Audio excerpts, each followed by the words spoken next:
જય માતાજી, બધાને રામ રામ અને બપોર પછીના જય શ્રી કૃષ્ણ। અત્યારે આપણે જો 1:30-2 વાગ્યા છે ને આપણે ઉપડા વાડીએ આપણે જવાનું છે વાવણી કરવા। સવારમાં સાટા હતા અને બપોર પછી ખરાડ છે એટલે આપણે જો વાવવાનું બાકી છે એટલે આપણે 4 વ્હીલ લઈને ઉપડી ગયા છીએ વાડીએ। ત્યાં જો રસ્તામાં આપણને ઘેટા બકરા મળી ગયા। ઘેટા છે ને ખાલી બકરા જ છે અને રસ્તામાં ત્યાં બેઠા હતા આરામ કરવા, પણ આપણે આવ્યા એટલે બિચારા ઊભું થવું પડ્યું કેમ કે રસ્તામાં બધા બેઠા હતા એટલે।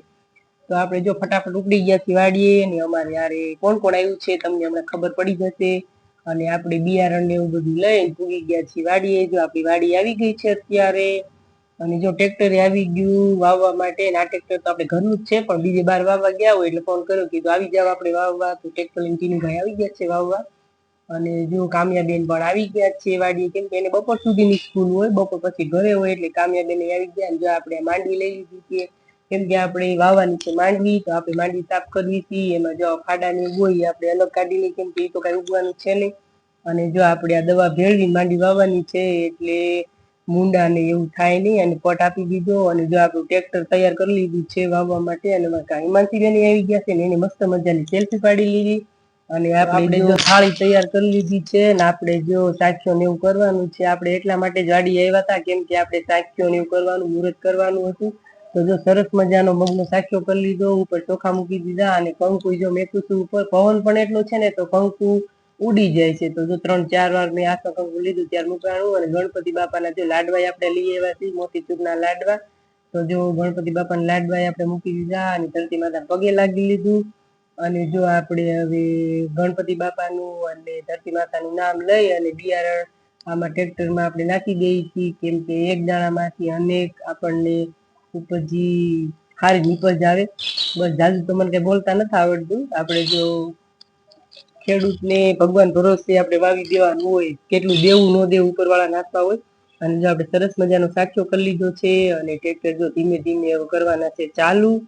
અને જો ટ્રેક્ટર કરી દીધું ચાલુ ને અમારા કામ્યાબેન તો જો પહેલેથી જ બેસી ગયા, એને શોખ બહુ ટ્રેક્ટરમાં બેવાનો। અને જો હાલો પેલો પટ્ટો લઈ લીધો છે અને રાહુલ હારે જ છે ત્યાં। હાલો એ જોવે છે કે કેવી ઊંડી માંડવી જાય છે ને આપણે જો હવે જાય ઓલી બાજુ અને હાલો બધા લાડવા ખાવા। જો રાહુલ ઓલી બાજુ છે પાછળ જ છે ટ્રેક્ટરમાં। તો હાલો બધા ગણપતિ બાપાના લાડવા ખાવા અને વાવણી આપણે યાદ થઈ જશે ફાઇનલી।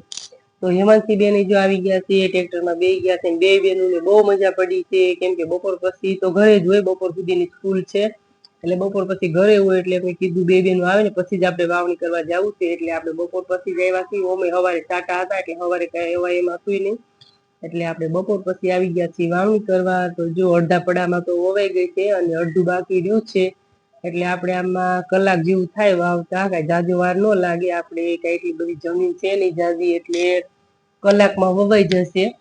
અને આપણે માંડવી અત્યારે જો સરસ મજાની ચાલુ છે વાવવાનું અને ટ્રેક્ટરમાં કઈ વાર લાગે નહીં। તો જો ફટાફટ આપણે માંડવી વાવવા મળી છે। અને તમે શું વાવ્યું છે કમેન્ટ કરજો। અમે તો માંડવી વાવી છે। હિમાંશી બેન ને જો મસ્ત ચેવડો પણ લઈ આવ્યા છે, ફરાળીયો ચેવડો। અને વાડીનું વાતાવરણ એટલું મસ્ત મજાનું હોય ને કે આમ આનંદ જ આવે।